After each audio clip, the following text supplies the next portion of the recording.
तो भाई, जैसा कि मैं आपको मेरा एक और अनुभव बताऊँ, जो पीछे जो किनारे पड़ी है ना, वो मेरे भाई की है। वो मतलब फर्स्ट वस्ट आता था स्कूल में, तो वो उसकी है। मेरी वाली तो गाँव में पता नहीं वो बरसात में कहाँ पे पड़ी है, क्योंकि मैंने इतना देखा ही नहीं, मेरा इतना जाना ही नहीं हुआ इस चक्कर में, पढ़ाई के चक्कर में।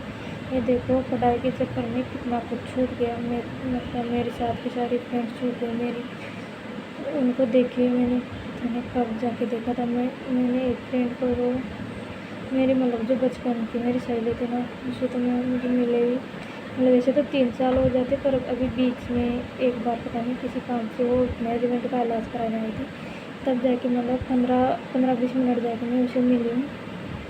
उसके बाद में अब उसके अभी 3-4 दिन पहले लड़का हो गया, तो ना तो उससे मिलने जाना हुआ, क्योंकि उसकी भी एक समस्या ये है कि जब भी आती हस्बैंड को साथ में हर चीज़ में बीच में रखती हैं। कभी कभी तो मैं कॉल करती तो उसका हस्बैंड ही उठा लेता है, पर मेरे घर वालों को ऐसी चीज़ें पसंद नहीं कि जिसे तो कॉल कर रही है वो तो नहीं उठा रही, हस्बैंड को दे दी थी। इस चक्कर में आधी बात तो मेरा कॉल करना ही नहीं होता उसे।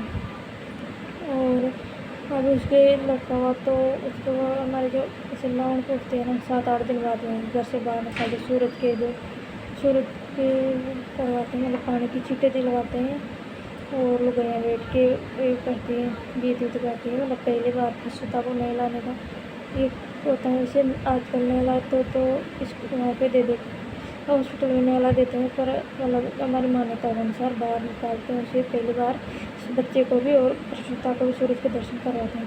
तो इसी वजह से परिवार को उसका होता, पर मैं जा ही नहीं पाई, क्योंकि एक तो मुझे खुद मैं वहाँ पर उसके साधन जाते हैं तो बहुत दूर, तो इतनी दूर तो फिर पैदल ही जाना होता। अब मैं तो जानती भी हूँ नहीं वहाँ से कि चले जाऊँ। और मेरी एक दूसरी फ्रेंड है, वो भी, हम दोनों के घर वाले ऐसे हैं, मतलब ना तो लेके जाएंगे ना मिलवाने ले जाएंगे, मिलो तो वो गाँव आए जब जाके मिल सकते हैं हम लोग, पर वो जब गाँव आते ना तब मैं वहाँ नहीं रहती और मेरा जाना नहीं होता, इससे करवाना तो हमारा मिलना हो रहा है।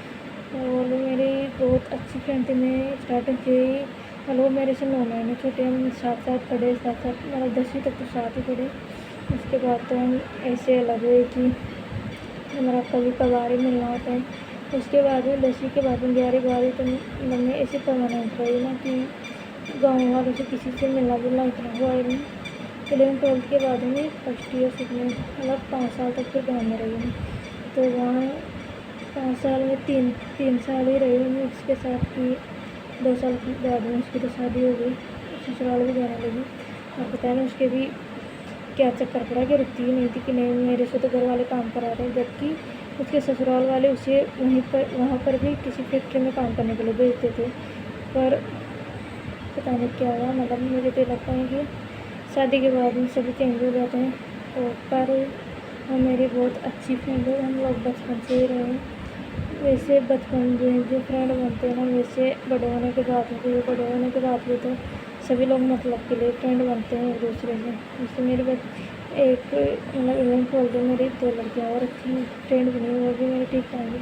पर जैसा मेरा बचपन के वाली सहेली के साथ व्यवहार है, वैसा मेरा किसी के साथ नहीं है। जैसे मुझे उसकी बहुत याद आती है, पर मैं ना तो उससे मिलने जा पाती हूँ, उससे बात किए हुए भी बहुत ज़्यादा टाइम हो गया। फिर भी मतलब ये है कि परमानेंट तो फ्रेंड वही रहेगी मेरी, उसकी जगह तो कोई और ले नहीं सकता। पर समय की ऐसी ये हो गया ना कि ना तो एक दूसरे से मिलना होता, और मिलते हैं तो या तो उसका हस्बैंड साथ रहता है या मेरा भाई साथ रहता है। हम लोग जैसे वो आती है तो मैं मिलने जाती हूँ, तो या तो उसका हस्बैंड रहता है या फिर इधर मेरा भाई रहता है, तो हम दोनों की इतनी पर्सनल बातें कुछ होती नहीं। और उसके ससुराल ऐसे उसका ससुराल ठीक ठाक है, ठीक ठाक तो ऐसे मतलब बोलने चालने में ठीक ठाक है, पर काम तो उससे बेचारे से वही फैक्ट्री में इधर उधर का काम कराते रहते हैं। तो ये है कि बड़े होने के बाद मतलब सब कुछ छूट जाता है, जितनी भी लाइफ में 10वीं तक देख लें, और 10वीं तक भी गवर्नमेंट स्कूल में पढ़े ना तो ज़्यादा सही है, क्योंकि प्राइवेट स्कूल वाले तो छोटे से बच्चों के ऊपर आज ही इतना बर्डन डाल देते हैं कि पहली दूसरी क्लास में भी स्कूल में रहो एक्स्ट्रा, फिर बाहर भी कोचिंग चलती रहती है। और मैं पहले से लेकर 10वीं तक तो इसमें सरकारी में पढ़ी थी तो हमारे ऊपर इतना कुछ प्रेशर डालते नहीं थे, और वैसे हम लोग खुद ही पढ़ लेते थे, कितना तो नहीं पढ़ना ही। मतलब ये देखो, आपको आप अपने भाई भतीजों को जिनको भी प्राइवेट स्कूल में डाल रहे हो, मेरी तो मान्यता ये है कि उनको उनकी अच्छी लाइफ मिलेगी अगर वो सरकारी में पढ़े, क्योंकि बिगड़ने वाले तो आप प्राइवेट में डाल दो, गर्ल्स को गर्ल्स स्कूल में डाल दो, फिर भी सुधरेगी नहीं, तो कम से कम उनको उनका बचपन तो जीने दिया जाए, ऐसी मेरी सोच है। और वैसे भी सब अपने अपने हिसाब से स्टार्टिंग में तो बच्चों को अच्छे से पढ़ाते हैं कि नहीं प्राइवेट स्कूल, और वो पढ़ते हुए 10 साल तक अच्छे से पढ़ते हैं, पर उसके बाद उनको एकदम से जो ये अंदर से दबा रखा है ना, वो बाहर निकालते हैं कि नहीं हमें तो अपने हिसाब से देना, अपने हिसाब से करना है। इसलिए आपके छोटे छोटे बच्चे हैं जो जिस स्कूल में जाते हैं, वो कम से कम इतने तीसरे बच्चे मतलब हर कुछ ही बोल देते हैं, और हम लोग कुछ बोल भी नहीं सकते, क्योंकि उनका गाँव में छोटी छोटी बातों को घर वालों को बुला लाते हैं। मतलब आजकल के बच्चों में इतना भी ये नहीं है कि हर बात में टीचर को घर जाके के बोलते हैं। मतलब टीचर का डर ना की चीज़ तो रही नहीं, वो एक गेम आया ना कि बच्चों को कूटना अलाउ नहीं है, उसके बाद तो इतनी बुरी हालत हो गई। जैसे पता नहीं पहले के ज़माने में टीचर इतना बुरा तरीके से पीट देते थे बच्चों को, वैसे इतना भी पीटना चाहिए, पर ये कि थप्पड़ पड़ते रहने चाहिए, क्योंकि कुछ डर ही नहीं है। हर कुछ ना तो अगर मेल टीचर हैं स्कूल में तो फीमेल स्टूडेंट से परेशान होते हैं, और हम फीमेल हैं तो हम मेल स्टूडेंट से परेशान होते हैं, क्योंकि लड़के हर कुछ ही कमेंट करते थे। अभी मैं 15 अगस्त पे गई थी तो मैं जैसे पीछे वो मेरे साथ के उषा कर्मी और हम दोनों लड्डू लेके जा रहे थे, पीछे टीचर ने मंगाया था, वो जो गेस्ट आए थे उनके लिए, तो हर कुछ ही मैडम हमें लड्डू दे के जाओ, जबकि उनके लड्डू देने के लिए बाहर लाइन लगी हुई थी, फिर भी ऐसे हर कुछ कमेंट करते हैं। तो ऐसी चीज़ों से बहुत ज़्यादा परेशान हो चुके हैं हम लोग। और ये हमारे साथ ही नहीं, क्योंकि मेरे टीचर के साथ में मेरे स्टूडेंट ऐसे करते रहते हैं, और इतने हाई बदतमीज लड़के हैं भाई, कुछ भी बोलो उल्टा ही जवाब दे देते हैं, और कुछ बोल भी नहीं सकते, ऐसी हालत है।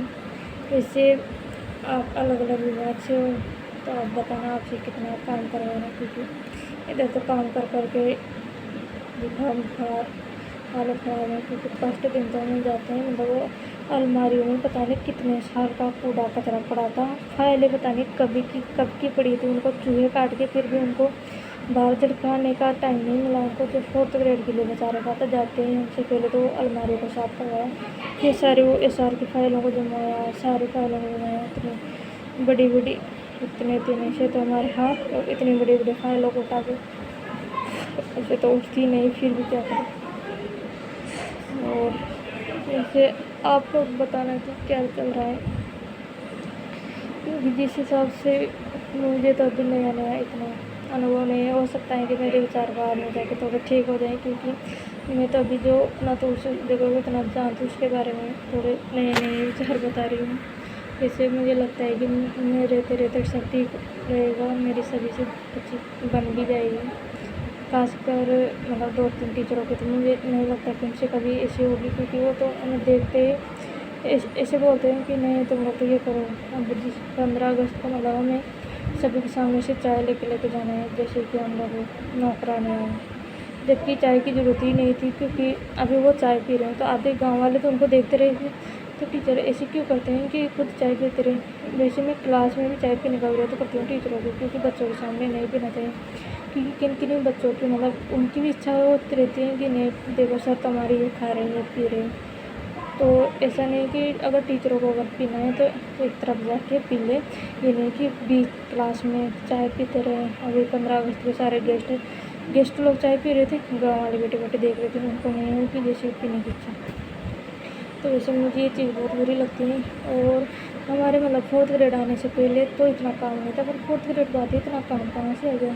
हर छोटी मोटी बात में नौकरों के साथ काम कराते रहते हैं, पता नहीं ये क्या हो रहा है सरकार को या फिर टीचरों को, जिस बात में लगे उन सबको, तो बेचारों को, हॉस्पिटल वालों को और ज़्यादा बुरा काम है।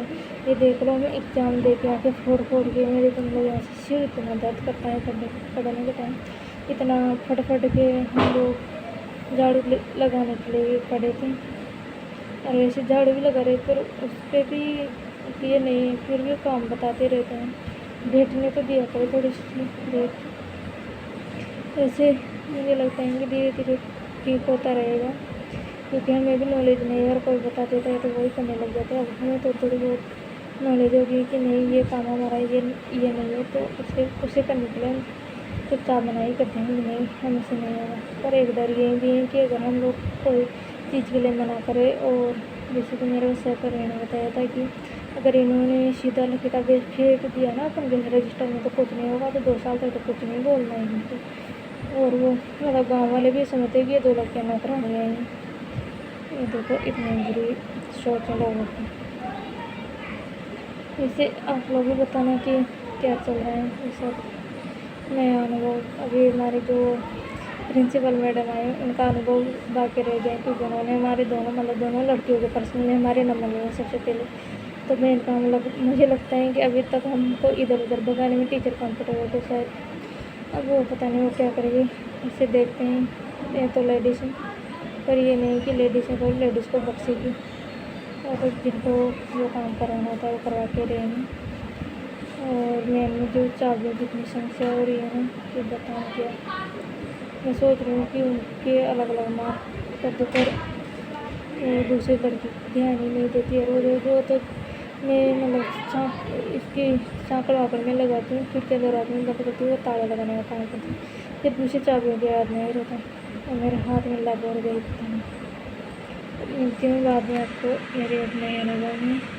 जैसे 4th ग्रेड के साथ साथ किसी और चीज़ की तैयारी करते हुए तो बढ़िया है, नहीं तो अपन किसी हाई लेवल की बेइज्जती होती रहेगी। बेइज्जती केस में तो पैसे भी कम ही मिल रहे हैं।